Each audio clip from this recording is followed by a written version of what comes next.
ni de taou-taou qui passe et emmène les enfants.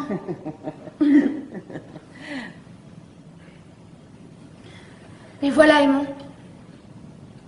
Laisse nos nourrices.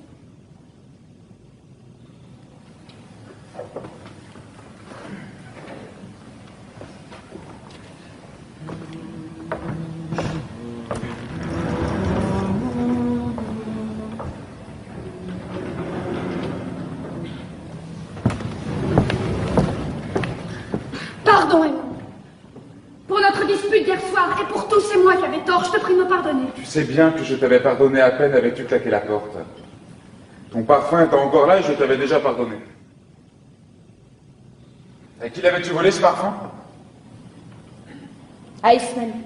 Et le rouge à lèvres, la poudre, la belle robe? Aussi. En quel honneur t'étais-tu faite si belle? Je te le dirai.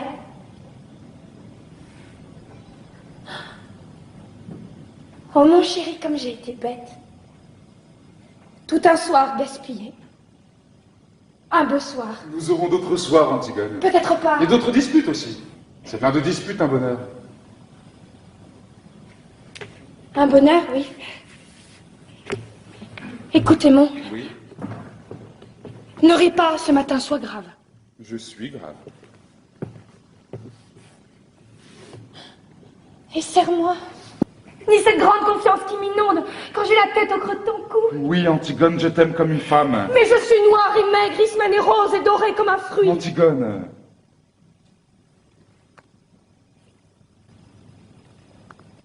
Je suis rouge de honte.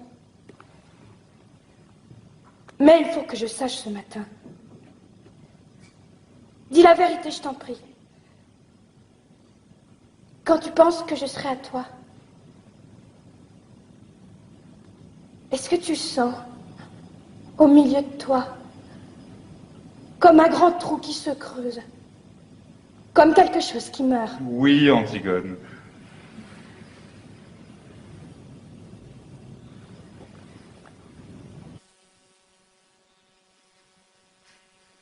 Moi, je sens comme cela.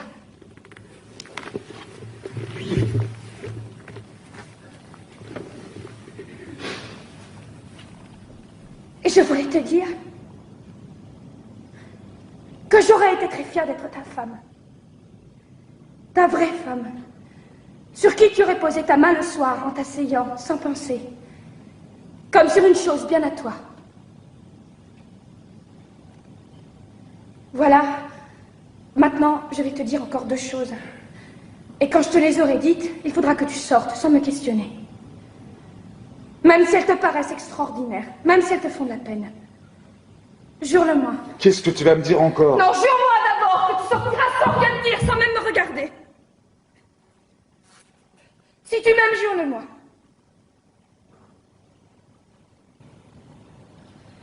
Tu vois comme je te le demande.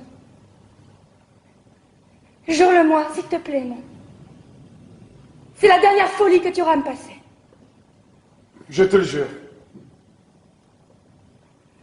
Merci.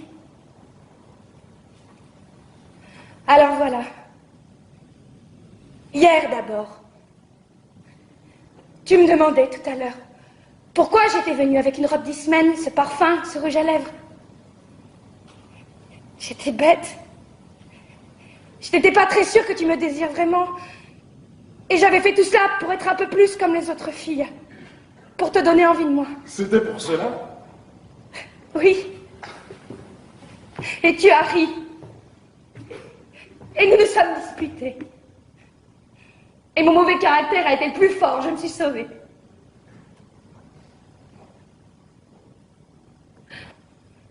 Mais j'étais venue chez toi pour que tu me prennes hier soir. Pour que je sois ta femme avant. Tu m'as juré de ne pas me demander pourquoi tu m'as juré. Je t'en supplie. D'ailleurs, je vais te dire, je voulais être ta femme quand même. Parce que je t'aime comme cela, moi. Très fort et que je vais te faire de la peine. Oh mon chéri, pardon. Que jamais, jamais je ne pourrai t'épouser. Tu me l'as juré, mon. Sors, sors tout de suite. Si tu pars, si tu fais un seul pas vers moi, je me jette par cette fenêtre, je te le jure, Edmond. Je te le jure sur la tête du petit garçon que nous avons eu tous les deux en rêve. Du seul petit garçon que j'aurai jamais. Pars maintenant. Pars vite. Tu sauras demain. Tu sauras tout à l'heure.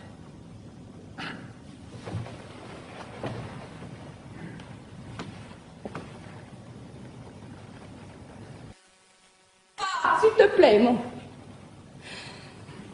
C'est tout ce que tu peux faire encore pour moi, si tu m'aimes.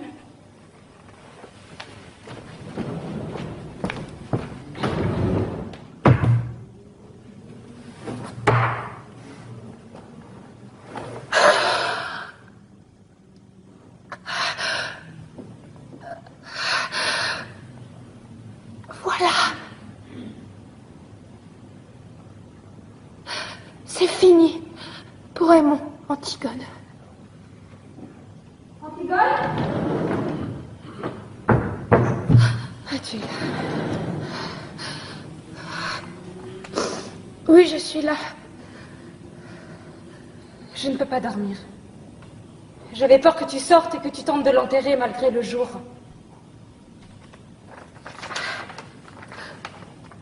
Antigone, ma petite sœur. Nous sommes tous là, autour de toi. Aimons-nous, nous et moi. Nous t'aimons et nous sommes vivants, nous. Nous avons besoin de toi. Polynice est mort et il ne t'aimait pas. Il a toujours été un étranger pour nous. Un mauvais frère. Oublie-le, Antigone, comme il nous avait oubliés. Laisse son ombre dure errer éternellement sans sépulture, puisque c'est la loi de Créon. Ne tente pas ce qui est au-dessus de tes forces. Tu braves tout, toujours. Mais tu es toute petite, Antigone.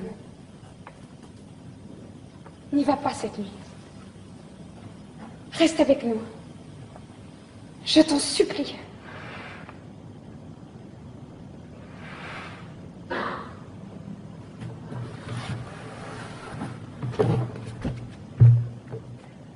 C'est trop tard. Ce matin, quand tu me rencontrais, j'en venais.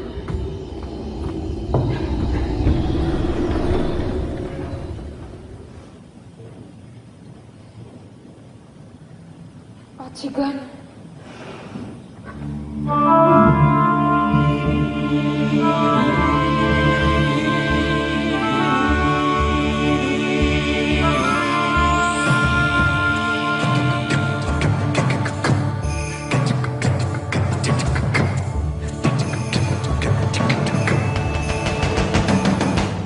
Un garde, dis-tu? Un de ceux qui gardent le cadavre? Fais-le entrer.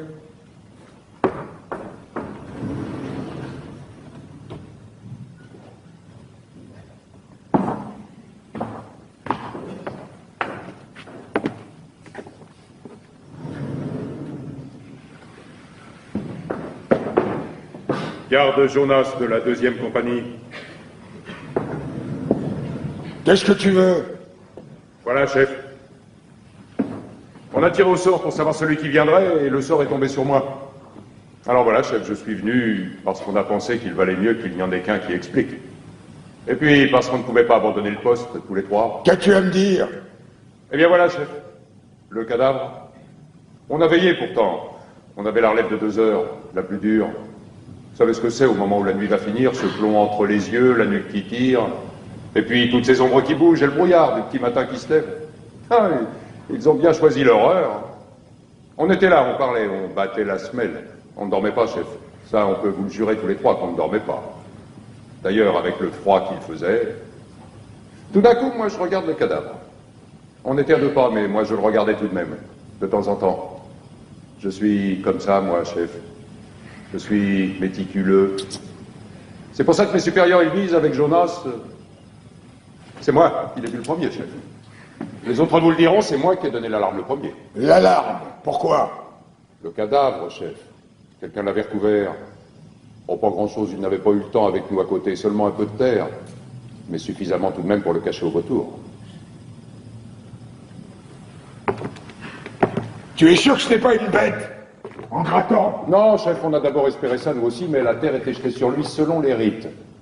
C'est quelqu'un qui savait ce qu'il faisait. Qui a osé?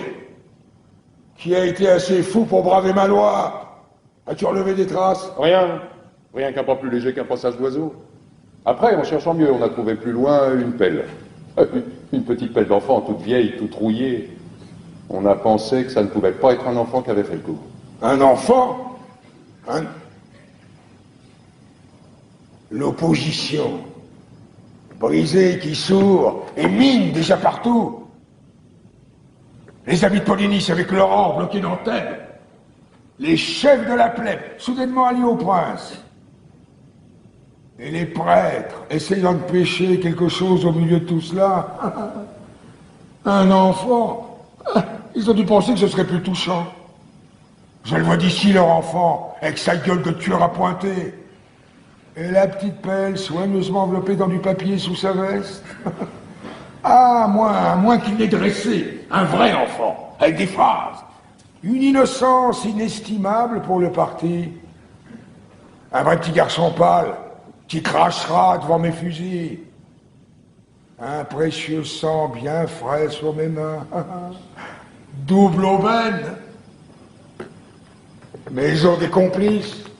Et dans ma garde, peut-être. À qui avez-vous déjà parlé de cette affaire? À personne, chef. On a tout de suite tiré au sort et je suis venu. Alors écoute bien. Votre garde est doublée. Renvoyez la relève. Voilà l'ordre. Je ne veux que vous près du cadavre.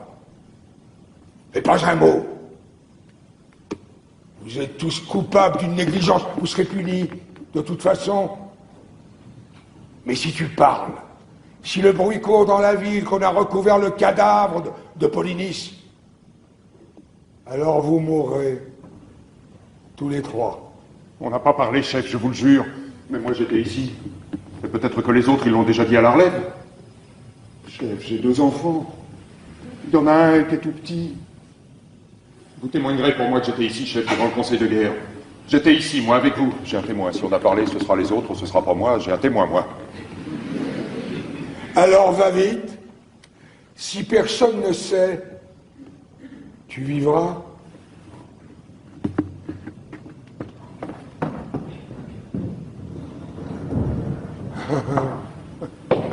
Un enfant.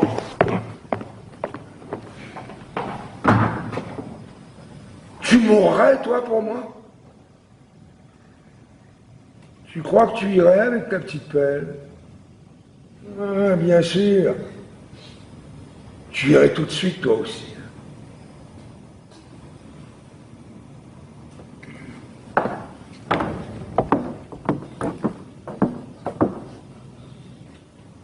Un enfant.